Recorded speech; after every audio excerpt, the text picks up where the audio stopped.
श्री स्वामी समर्थ. जय जय स्वामी समर्थ. सर्व स्वामी परिवाराला माझा श्री स्वामी समर्थ. तुमच्या सर्वांचे माझ्या चॅनलमध्ये स्वागत आहे. मी स्वामींकडे प्रार्थना करते की सर्व भक्तांचा येणारा प्रत्येक दिवस हा सुखाचा आणि भरभराटीचा जावो, अशीच माझी स्वामीचरणी प्रार्थना. चला, आज आपण या व्हिडिओमध्ये गुरुप्रतिपदा या दिवसाचे काय महत्त्व आहे हे बघणार आहोत. आज 25 फरवरी 2024 गुरुप्रतिपदा. गुरुप्रतिपदा हा सण महाराष्ट्रात उत्साहात साजरा होतो. तसेच महाराष्ट्राबाहेरही साजरा करण्यात येतो. गाणगापूर येथे आजच्या दिवशी यात्रेचं आयोजन केले जाते. या दिवशी नृसिंह सरस्वती स्वामी महाराजांनी श्री क्षेत्र गाणगापूर येथे निर्गुण पादुका स्थापन करून आपलं अवतार कार्य पूर्ण केलं. हा दिवस श्री क्षेत्र गाणगापूर येथे फार मोठ्या प्रमाणात साजरा होतो. येथे यतिपूजन होते. येथे देशातील विविध भागातून अनेक संन्यासी, उपासक व भक्त मोठ्या प्रमाणात यात्रा प्रसंगानिमित्त येतात आणि अभिषेक, पूजा, नैवेद्य, पालखी सेवेत सहभागी होतात.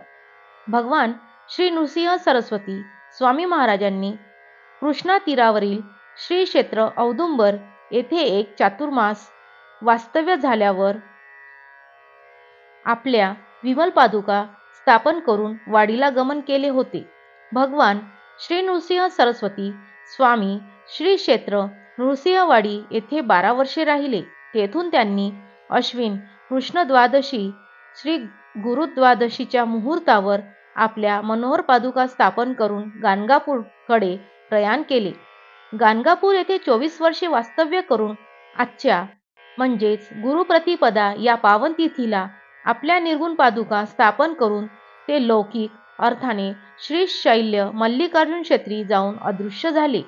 त्यांनी आपला देह ठेवलेला नाही, ते फक्त अदृश्य झालेले आहेत.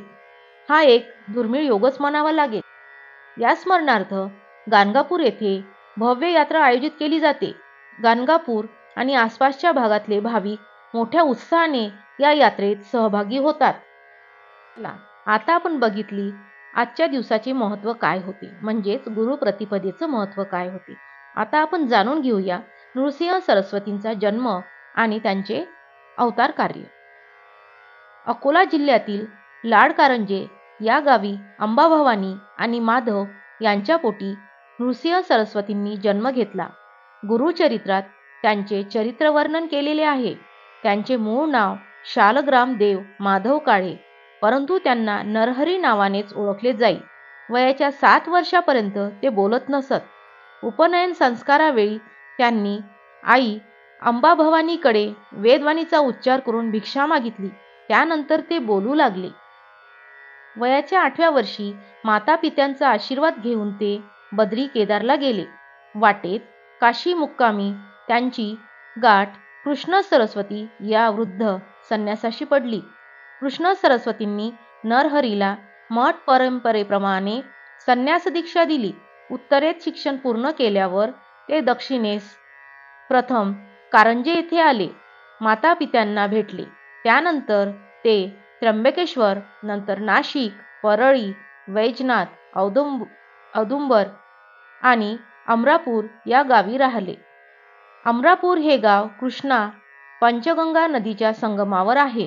येथे नरसिंह सरस्वती 12 वर्षे राहिले. त्यांच्या या गावच्या प्रदीर्घ निवासामुळेच या गावाला नरसोबाची वाडी हे नाव प्राप्त झाले. त्यानंतर गाणगापुरी ते 24 वर्षे राहिले. तर अशी ही आहे थोडक्यात माहिती श्री नृसिंह सरस्वती स्वामी महाराजांबद्दल. माघ कृष्ण प्रतिपदा या तिथीला अतिव प्रेमादराने श्री गुरुप्रतिपदा असे संबोधले जाते. त्याचे कारणही असेच आहे. द्वितीय श्री दत्तावतार भगवान श्री नृसिंह सरस्वती स्वामी महाराजांनी याच पावन तिथीला शैलगमन केले होते. श्री गुरुप्रतिपदा हा खूप वैशिष्ट्यपूर्ण उत्सव आहे. याच पुण्यपावन तिथीला अनेक उत्सव असतात. अशा या सुयोगामुळे श्री गुरुप्रतिपदा ही फार विशेष पुण्यतिथी असून सर्वच गुरु संप्रदायामध्ये मोठ्या प्रमाणावर साजरी होते.